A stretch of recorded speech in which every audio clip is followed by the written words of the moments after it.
Estos soldados de caballería acorazada están de maniobras, no en guerra. Pero saben que llegado el caso, tendrían el mejor y más mortífero carro de combate del mundo. El M1A2 Abrams. Se le ha llamado rey de la batalla porque las personas que han servido durante mucho tiempo en las fuerzas acorazadas saben que es un ganador de guerras. Además de ser casi impermeable a los ataques, estas máquinas de guerra de alta tecnología pueden superar fácilmente casi cualquier obstáculo. Proporciona una protección formidable al soldado. Es mortífero e infunde miedo entre los enemigos. Antes de que el Abrams estuviera operativo en 1980, tuvo que superar una serie de problemas técnicos y políticos. El éxito de su despliegue se debió en parte a las lecciones aprendidas a lo largo de casi un siglo de combates entre blindados. Los primeros carros de combate usados en la guerra moderna fueron introducidos por los británicos y los franceses para terminar con el equilibrio de la guerra de trincheras durante la Primera Guerra Mundial. Si nos remontamos a la Primera Guerra Mundial, los soldados estaban ocultos en las trincheras, pero la introducción del tanque permitió que salieran a campo abierto. Los primeros carros desarrollados por los británicos y los franceses fueron un intento para avanzar por campos batidos por la artillería. Tenían orugas de tractor que les permitían cruzar por terrenos demasiado difíciles para vehículos con neumáticos. Sin embargo, estos primeros carros fueron presas fáciles para el fuego enemigo concentrado y se averiaban con mucha frecuencia. Por eso el éxito de los carros aliados fue limitado, aunque suficiente para animar a los Estados Unidos a desarrollar sus propias fuerzas acorazadas. Norteamérica comenzó a entrenar soldados para la guerra de blindados después de la Primera Guerra Mundial, pero el ejército no quería gastar demasiado dinero en divisiones acorazadas. La caballería montaba en caballo, no en tanques. No estaban interesados en esas máquinas grandes y ruidosas que algunos querían introducir. Militares como Eisenhower y Patton abandonaron los cuerpos acorazados para ir a otros servicios debido a que no había posibilidad de progresión ni fondos para ellos. Durante los años 30, los alemanes, dirigidos por el general Erwin Rommel, construyeron una formidable fuerza compuesta por poderosos blindados. Sus divisiones Panzer casi eliminaron a sus oponentes en los primeros años de la Segunda Guerra Mundial.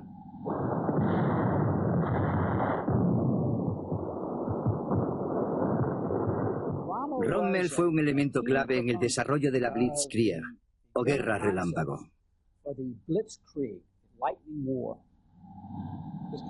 Su concepción de rápidos ataques seguidos por fuerzas de apoyo durante la Segunda Guerra Mundial les permitió en la ofensiva de primavera, en junio de 1942, superar a las fuerzas británicas y francesas desplegadas contra Alemania. Under this vast roof, dozens of tanks are going together at one time, rolling from stage to stage. Cuando Norteamérica entró en guerra en 1941, las fábricas de automóviles del Medio Oeste se aprestaron rápidamente a suministrar al ejército sus primeros tanques Sherman. Los Sherman eran más pequeños y ligeros, con menos protección que sus oponentes alemanes. Su tamaño y diseño los hicieron presas fáciles para los proyectiles perforantes de los carros germanos. El Sherman era muy vulnerable. Una de las razones se debía al uso de gasolina como combustible. Si resultaba alcanzado, la gasolina ardía enseguida. Los soldados de ambos bandos lo llamaban el Ronson, como el encendedor. A consecuencia de esto, el general Dwight Eisenhower, el comandante aliado, pidió un tanque con mayor protección. El general Marshall, que era el jefe del Estado Mayor, le dijo a Eisenhower: si les pusiéramos más protección, no podríamos trasladarlos desde Detroit hasta los puertos, porque no podrían pasar por los túneles o subir a los barcos. Tenemos que llevarlos en tren. Y si fueran mayores, no podrían pasar por los túneles ferroviarios. Sin embargo, las fuerzas acorazadas americanas en Europa, especialmente las que estaban al mando del general George Patton, un experto en tácticas de blindados, pudieron vencer esas dificultades aprovechando la superior velocidad del Sherman. De esta forma, los americanos pudieron atacar a los carros alemanes por donde tenían menos protección, los costados y la parte trasera. También disponían de la ventaja numérica. Durante la guerra se fabricaron 50.000 Sherman. La táctica usada durante la Segunda Guerra Mundial contra los más avanzados carros alemanes era sencillamente superarlos en número y rodearlos. Podíamos perder algunos tanques, pero al final acabábamos venciendo. La Unión Soviética desarrolló también una gigantesca fuerza acorazada que barrió a los alemanes en el frente del este. Al final de la guerra, los aliados reconocieron que sus grandes y flexibles medios acorazados habían sido el artífice de la victoria en Europa. Estados Unidos aprendió muchas y muy valiosas lecciones tácticas con las fuerzas acorazadas. Hacia finales de la Segunda Guerra Mundial, el concepto de fuerzas combinadas, operaciones mecanizadas y carros de combate trabajando en estrecha cooperación con la aviación se impuso firmemente en la doctrina militar americana. No obstante, cuando terminó la guerra, el programa para las fuerzas acorazadas americanas se resintió. La Guerra Fría con la Unión Soviética alteró las prioridades. Gran parte del presupuesto militar se dirigió hacia los misiles, bombarderos y submarinos nucleares, no hacia los carros de combate. Durante un largo periodo después de la guerra, el ejército americano tuvo que conformarse con tanques inferiores a los del enemigo. Se partió del Sherman de la Segunda Guerra Mundial. Se le adaptó y se le volvió a adaptar, pero nunca se fabricó uno nuevo. La adaptación del Sherman culminó con el carro M60. Sin embargo, los estrategas del Pentágono temían que la enorme y sofisticada fuerza acorazada soviética barriera a la americana y a la de sus aliados de la OTAN si estallaba una guerra terrestre en Europa. Durante la Guerra Fría, nuestra principal preocupación era la de un ataque masivo, convencional del Pacto de Varsovia contra la Europa occidental.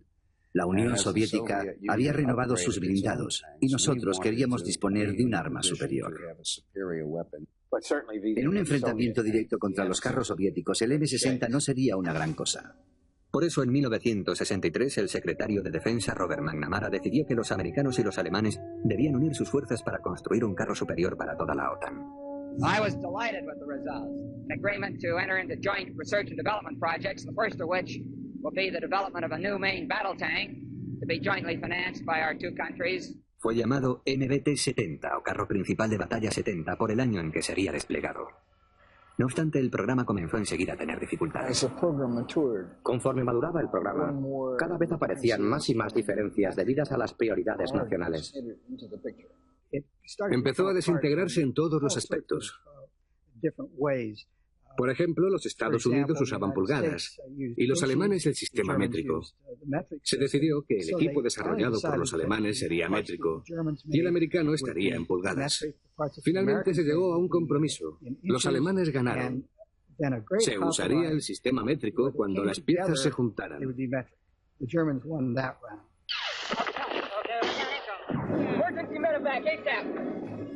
Mientras las dos naciones discutían durante el diseño del nuevo tanque, Estados Unidos volvió a entrar en guerra. Esta vez en la jungla, en los arrozales y en las tierras altas del Vietnam. El terreno dificultaba la eficacia de los blindados. Yo estaba al mando de una división de caballería acorazada. Disponía de 9 tanques M48A3. Con ellos podía ir a cualquier lugar. Atravesaban la jungla derribando los árboles. Se tardaba, pero íbamos a todas partes. De vez en cuando nos atascábamos en los arrozales o en las charcas. Durante el monzón debíamos tener mucho cuidado. El general William Westmoreland, comandante de las fuerzas americanas, no estaba convencido de que los blindados desempeñaran un papel preponderante en una guerra de guerrillas como Vietnam. El helicóptero, en cambio, se convirtió en el sureste de Asia en el arma más poderosa del ejército. Basándose en las lecciones de Vietnam y en la movilidad de los helicópteros, se dijo que el tanque era un dinosaurio y que no volvería a ser usado en el campo de batalla. El carro de combate, de acuerdo con los críticos, estaba muerto. Pero este epitafio resultó ser prematuro. La mayoría de las personas relacionan a Fort Knox con las reservas de oro. Para los militares, sin embargo, Fort Knox es el centro de entrenamiento para blindados. Los antiguos carros de combate están alineados como si fueran esculturas de exteriores. Una de esas reliquias es el carro MBT-70, un prototipo que es todo lo que queda del ambicioso proyecto conjunto germano-americano para construir un tanque superior a todo lo que los soviéticos pudieran presentar. The main battle tank, which is the product of international cooperation, is a German-made automatic transmission that incorporates both converter and lock-up gear ranges. La burocracia de las dos naciones, funcionando a la vez, resultó un obstáculo insuperable. El coste del programa no hacía más que aumentar. Y al final el Congreso dijo, no queremos oír nada más, que lo paren. El Congreso decidió cancelar un programa en el que el precio de cada carro de combate era de $1.200.000. Aunque nunca entró en producción, el MBT-70 era una máquina impresionante. Algunas de las características del MBT-70 le hacían claramente un carro de combate superior. Se desplazaba a velocidades por encima de los 55 kilómetros por hora. El MBT-70 se construyó para que pudiera elevar la parte frontal, disparar y bajarla otra vez sin necesidad de moverse del sitio. Todo eso cuesta dinero. Y esa fue una de las razones por la que no se construyó. A pesar del fallo del programa MBT-70, el ejército no cejó en su búsqueda de un nuevo carro de combate. En 1973, el ejército organizó una competición entre General Motors y Chrysler para desarrollar un tanque moderno de menor coste. Había que fabricar un nuevo carro de combate que costara $508.000. Tenía que ser mejor en conjunto que su predecesor, el M60. El ejército quería remozar el M60. Quería que fuera más mortífero y mejorar la supervivencia. La guerra de 1973 en Oriente Medio le dio un gran impulso. En octubre de 1973, en el día santo del Yom Kippur, Israel fue atacado por sorpresa por Egipto y Siria. Docenas de tanques israelíes fabricados por los americanos fueron destruidos por la infantería egipcia, provista de misiles soviéticos guiados por cable, que solo costaban $1.000 la unidad. El uso efectivo de las armas anticarro de las fuerzas egipcias y sirias dejó bien patente la vulnerabilidad de la familia de tanques en servicio. Varios miembros del Congreso habían luchado con uñas y dientes contra los gastos militares. Pero de repente, después del ataque árabe contra Israel, competían los unos con los otros por ver quién gastaba más en el presupuesto militar. Sin embargo, muchos congresistas eran reacios a invertir más dinero en carros de combate, creyendo que sus días estaban contados. Objetaban que en los juegos de guerra del ejército había quedado patente que los helicópteros, disparando misiles guiados por cable a una distancia superior a los 3 kilómetros, habían destruido 18 carros como media antes de ser detectados. When you invest millions and millions of dollars, even hundreds of millions of dollars in a tank that could be knocked out by a very inexpensive anti-tank weapon, it becomes a very questionable thing. In fact, it's obvious nonsense. Estando en curso el desarrollo de misiles guiados por láser con una mayor efectividad, muchos predijeron la obsolescencia del carro de combate. Cuando dejé la investigación y desarrollo en el Departamento de Defensa, dije que a la larga estos nuevos sistemas anticarro derrotarían a los tanques. Sin embargo, los defensores de un nuevo carro de combate vanguardista descubrieron algo que los críticos habían pasado por alto. Las nuevas armas anticarro usaban cabezas bélicas con explosivos químicos que podían penetrar fácilmente las corazas. Pero los británicos habían desarrollado una nueva clase de blindaje que era impermeable a estas cargas. El ejército descubrió casualmente que los británicos habían desarrollado un nuevo blindaje. Se quedaron sorprendidos. Los proyectiles rebotaban en él. El nuevo blindaje fue llamado en código Burlington. Inmediatamente infundió nueva vida a una máquina que estaba en la lista negra. A mediados de los años 70, se estaba desarrollando un nuevo carro de combate llamado XM1 en la fábrica del ejército cercana a Detroit. Los trabajadores de la General Motors y de la Chrysler trabajaban en ella para ganar el contrato. Esta competición era especialmente dura para Chrysler, que había construido los antiguos tanques del ejército. El doctor Philip Led, que había sido el ingeniero jefe del M48 y el jefe del proyecto del M60, dirigía el equipo de la Chrysler. Desde los primeros días de la competición, nuestro equipo sintió la necesidad de ganar el contrato. Al comenzar el trabajo les recordé que esta no era una materia de vida o muerte, era todavía mucho peor. Ambas compañías habían creado prototipos aprovechando las lecciones aprendidas con el MBT-70 y la guerra árabe-israelí del 73. El general Creighton Abrams, jefe del Estado Mayor, impuso que la supervivencia de la tripulación debía ser prioritaria en el nuevo tanque. Una persona clave fue Craig Abrams, uno de los jóvenes jefes de tanque de Patton en Europa. Realizó incursiones espectaculares contra los alemanes. Fue quien tomó la decisión de que se pusiera la suficiente protección para la tripulación. Para algunos, el carro resultó demasiado pesado. Creo que en nuestra nación existe la tradición de conseguir la mayor seguridad para la vida humana, probablemente tanto como en el país que más. Y tiene un objeto práctico. Si una tripulación sobrevive, podrá combatir al día siguiente. El nuevo blindaje inventado por los británicos y mejorado por los americanos hizo posible esta supervivencia.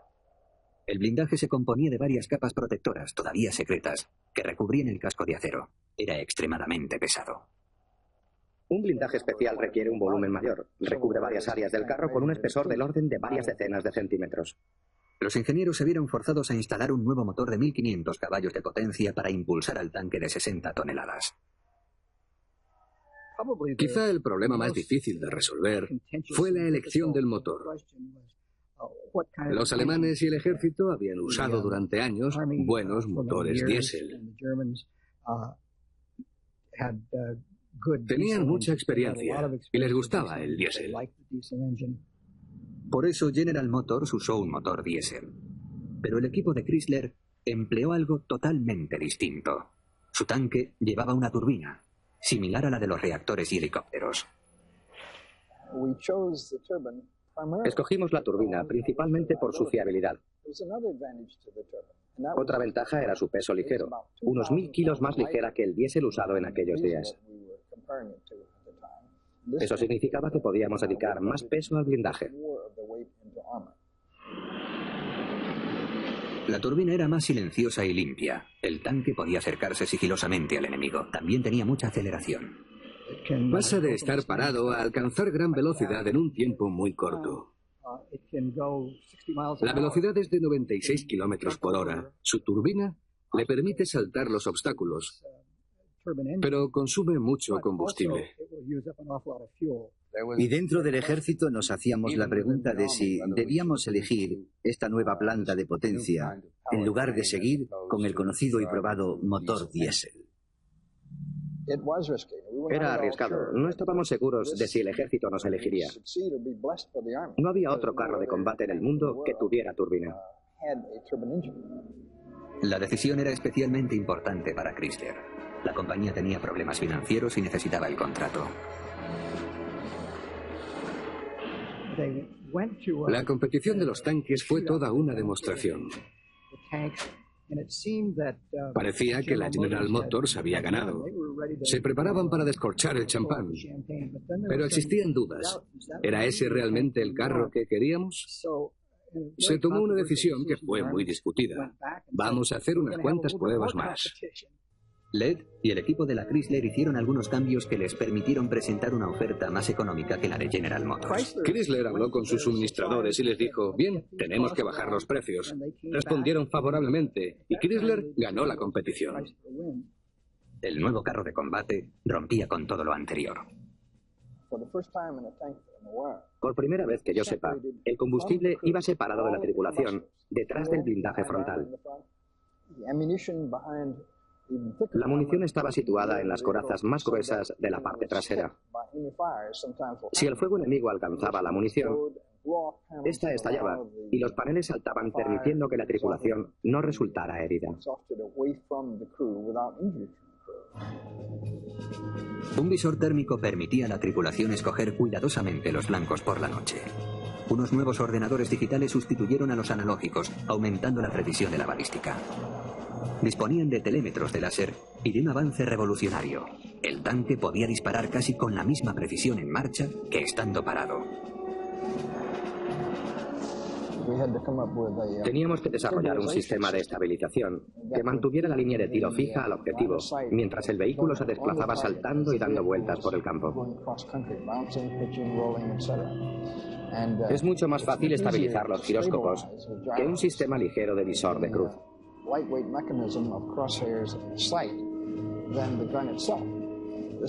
Luego estaba el cañón. Eso significaba 4 metros de acero dando botes.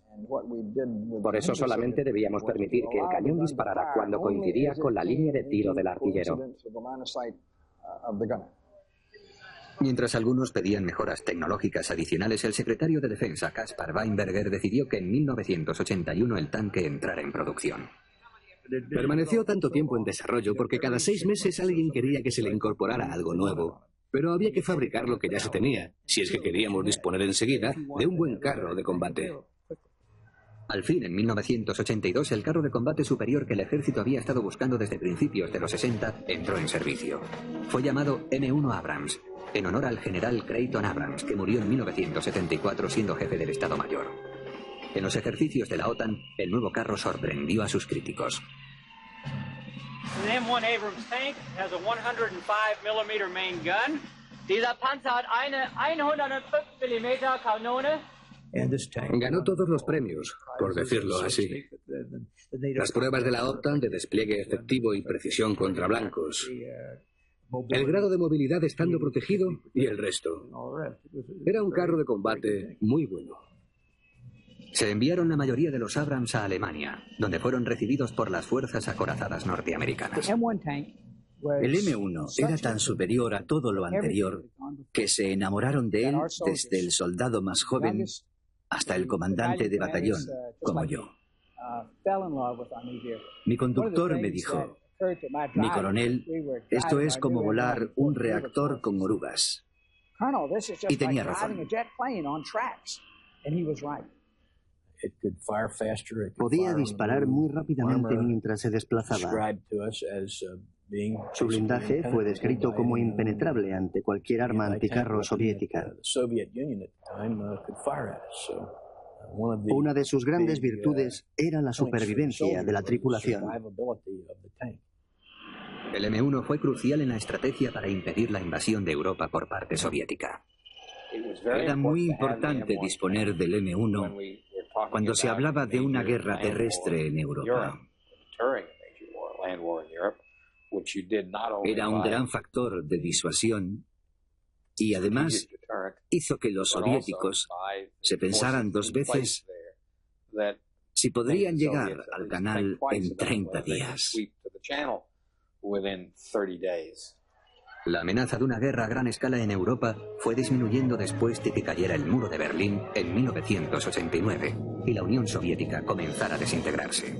El M1 no vio la acción en Europa, pero muy pronto tuvo otro destino.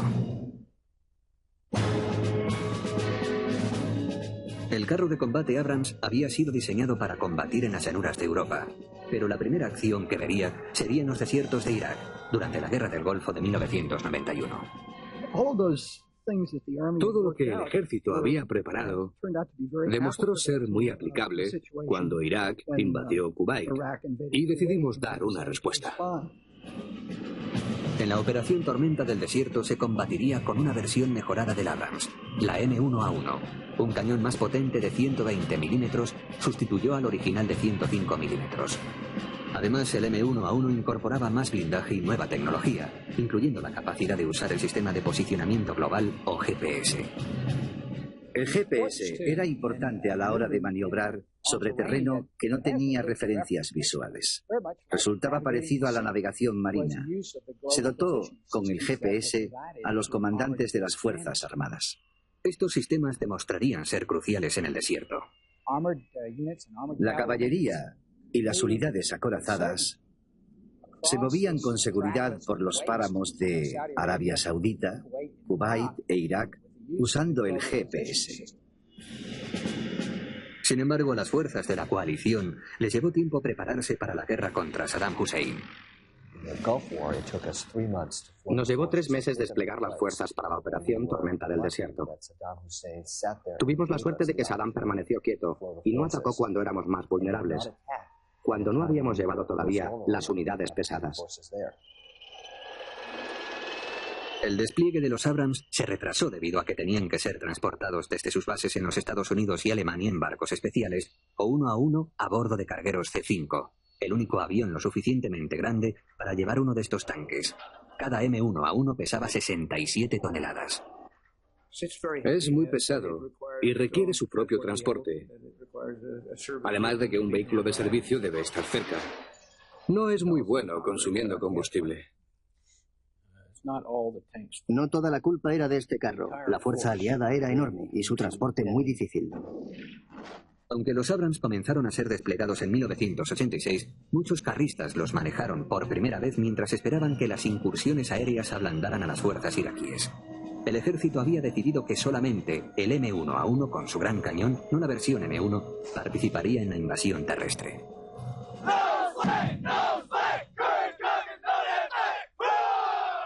Venimos a quedarnos aquí. No hay problemas con nosotros, estamos bien preparados. Tenemos suficiente agua y combustible. Podemos sobrevivir, quedarnos y combatir aquí. Las unidades acorazadas tenían que aprender a luchar sobre un terreno muy distinto del que habían sido entrenados en Alemania. Estábamos acostumbrados a los corredores y a las áreas restringidas de una posible guerra en Europa. Nos encontrábamos en espacios abiertos, pero los ejercicios y el entrenamiento nos permitieron adaptarnos rápidamente. Cuando el combate terrestre comenzó en febrero de 1991, los Abrams demostraron ser un arma muy eficaz y de muy alta tecnología. Nuestros carros eran lo mejor que se podía ver en aquel ambiente del desierto. Corrían con sus 70 toneladas por donde no había pasado nadie. Ni siquiera había huellas de camellos ni de cabras.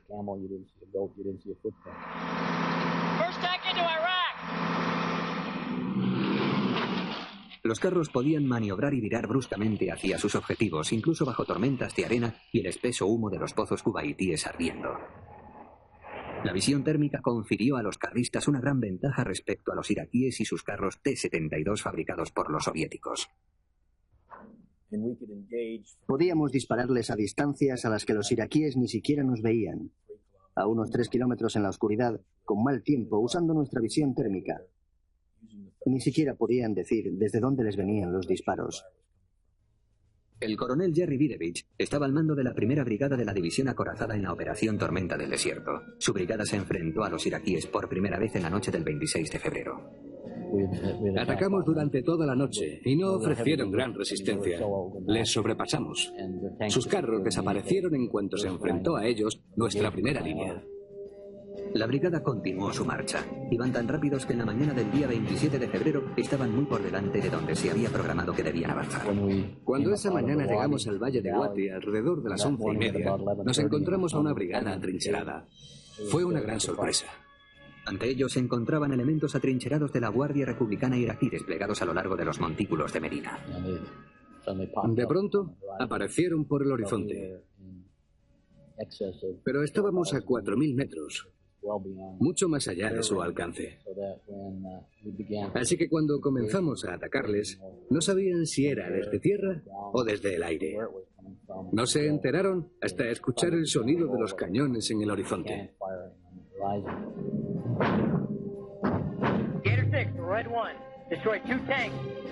La brigada acorazada americana estaba demasiado lejos para divisar a los iraquíes a simple vista, pero sus visores térmicos distinguían claramente al enemigo. Los ordenadores de los misiles dirigieron con precisión el fuego de los cañones. Podían elegir entre quedarse y morir o huir con sus vehículos y morir. Algunos eligieron las dos cosas. El combate duró 45 minutos, brigada contra brigada. Al final, la cuenta fue de 116-0 a nuestro favor. Todos sus vehículos, nuestro objetivo principal, fueron destruidos.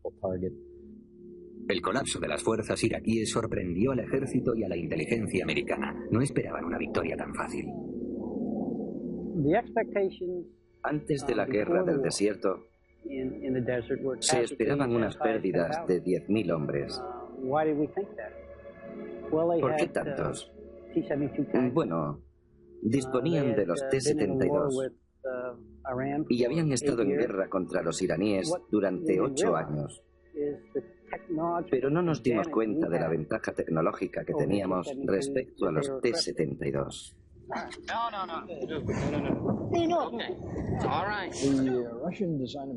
Los tanques diseñados y construidos por los rusos tenían un defecto fundamental.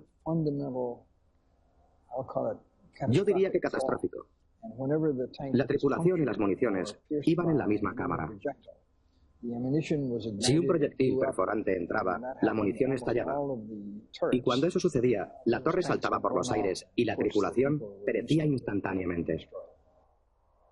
Más de 3.000 carros de combate iraquíes fueron destruidos, sus bajas fueron muy graves. Más de 1.800 Abrams fueron desplegados en la guerra del Golfo, solamente 18 resultaron dañados. Los Abrams destruidos en el campo de batalla del Golfo lo fueron debido al fuego amigo. Fue el fuego fratricida.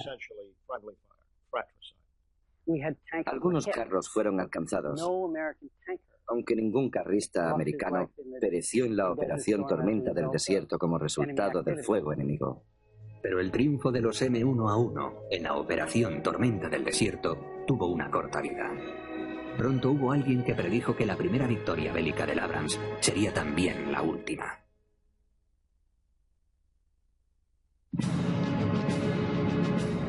El fin de la Guerra del Golfo coincidió con el final de la Guerra Fría. Con la caída de la Unión Soviética y del Pacto de Varsovia, los fondos militares americanos comenzaron a evaporarse. El presidente Bush presentó un plan para reducir en un 40% las Fuerzas Armadas. Hubo muchos que se preguntaron cuál sería el papel del ejército después de la Guerra Fría. El ejército quería actualizar sus Abrams a la nueva versión, la M1A2. Pero el Congreso era reacio a aprobar los fondos para el programa. We're proud to serve. We need your support for a budget which is drastically changed from the budgets of the past. Después de la Guerra del Golfo nos encontramos con la opinión en contra del presupuesto del ejército. Teníamos que convencerles de que era conveniente pasar al nuevo carro, pero por decirlo así, no vendimos la moto.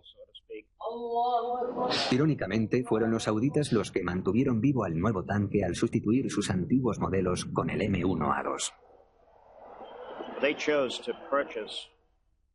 Compraron el M1A2 cuando nosotros no teníamos recursos para hacerlo, ni apoyo político en el Departamento de Defensa. Fue una suerte que lo compraran, porque así la línea de producción siguió abierta. Al final, el Congreso estuvo de acuerdo en actualizar los Abrams al modelo M1A2. Pero la oposición en el Congreso no era solamente por los fondos. Muchos congresistas creían que el carro de combate ya no era un arma efectiva.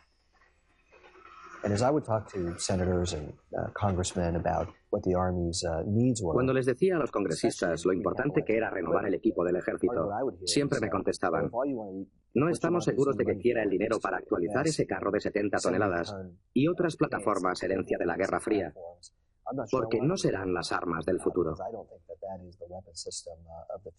Mucha de la motivación para mejorar los carros de combate ha disminuido. En primer lugar, ya no existen amenazas comparables a la del Pacto de Varsovia. Además, los críticos se quejaban del largo tiempo que había llevado desplegar las fuerzas pesadas al Golfo Pérsico. Querían una fuerza que se pudiera desplegar más rápidamente para responder a las crisis internacionales. Los soldados hacían cada vez más trabajos de policía y de guardianes de la paz, no de guerreros. Las amenazas son diferentes en la actualidad. Tienen que llegar antes a los lugares conflictivos, y sus tanques de 70 toneladas no pueden hacerlo. Ni pueden operar en muchos sitios porque los puentes no resisten su peso. Son demasiado pesados para las carreteras y demasiado anchos para las calles. Como puede comprobar, el mundo se ha urbanizado. Las ciudades se han convertido en una amenaza real. Los inconvenientes de los carros de combate se hicieron evidentes durante su intervención en los Balcanes en Kosovo en 1999. Los carros se diseñan para ser desplegados donde haya una infraestructura sostenible. En el caso de los Balcanes, esa infraestructura era arcaica y no prestaba soporte a los diversos vehículos. Fue una guerra de 78 días. Se terminó antes de llevar a las fuerzas terrestres al combate. Esa fue una de las grandes lecciones para el ejército. Si su futuro dependía del tanque de 70 toneladas, no tendríamos un papel muy relevante en los siguientes combates, porque no íbamos a conseguir del Congreso los fondos necesarios. No podíamos defender adecuadamente a la nación. Reconociendo la nueva situación, el secretario del Ejército, Luis Caldera, y el jefe del Estado Mayor, el general Eric Shinseki, desarrollaron un nuevo plan para el Ejército, creando una fuerza interina de mediana magnitud que pudiera desplegarse rápidamente a los puntos conflictivos. El objetivo para el jefe del Estado Mayor del Ejército es desplegar una brigada en 96 horas a cualquier parte del mundo. El plan contempla 7 brigadas que deben usar vehículos armados ligeros y otros vehículos futuros en lugar de carros de combate. Los M1A2 formarán parte de la herencia de las brigadas para intervenir en caso de necesidad. El mundo ha cambiado, pero todavía existen naciones con carros de combate potencialmente enemigas en un futuro próximo. Pero los retos a los que nos enfrentamos son muy distintos de un combate entre carros. Bosnia, Kosovo, la amenaza terrorista de Afganistán exigen un nuevo enfoque para nuestras fuerzas armadas. Hoy en día hay 2 brigadas en Fort Lewis, Washington, que están entrenándose con vehículos armados ligeros prestados por otros países. Los vehículos con ruedas, no con orugas, para el ejército americano ya están siendo fabricados. Hemos pedido algo revolucionario, un vehículo con ruedas que pueda convertirse en otro con orugas en caso de necesidad. Queremos que encuentren una solución. Si han montado en un carro de combate, sabrán que si se pierde una cadena, es muy difícil volver a ponerla. Por eso las ruedas ofrecen grandes ventajas. Y en las carreteras se viaja más rápidamente. También son buenos vehículos en la mayoría de los terrenos no preparados. El ejército está estudiando también un futuro vehículo de combate igual de mortífero y con la supervivencia del Abrams de 70 toneladas, pero mucho más ligero. Exige un salto tecnológico, y para eso se están estudiando tecnologías de toda clase. La tecnología stealth puede dar una falsa imagen, de forma que cuando disparen, acierten a la imagen y no al vehículo. Puede que vuele, quién sabe. Podría levitar sobre el suelo. No conozco la respuesta, ni creo que nadie la tenga. Mientras tanto, en Fort Knox, los soldados de la caballería acorazada se entrenan en simuladores de M1A2 SED, la última versión del Abrams, el carro de combate más sofisticado del mundo. Disponen de visores que llegan al doble de distancia que en la operación Tormenta del Desierto. Su protección es también mayor. Su poder destructivo es muy superior comparándolo con cualquier otro tanque. Un visor térmico separado para el jefe le permite escoger un segundo objetivo mientras el tirador está ocupado con el primero. Una pantalla muestra dónde se encuentran en cualquier momento las fuerzas hostiles y las amigas. Disparar al blanco es ahora algo seguro. Para fallar hay que cometer un gran error o hacerlo intencionadamente. La artillería es capaz de lanzar la primera salva con una precisión de 1 metro. Eso es bastante cerca. En la actualidad, estas máquinas de alta tecnología son el orgullo de las fuerzas acorazadas americanas que, como sus predecesoras, se preparan en Fort Knox, aunque probablemente sean retiradas dentro de 20 años. Puede que el Abrams sea el último carro de combate que se fabrique. Y aunque ha desarrollado un gran papel en los combates en los que ha intervenido, puede que llegue el día en que tenga que desaparecer. Hasta que llegue esa fecha, los Abrams serán los mejores carros de combate del mundo.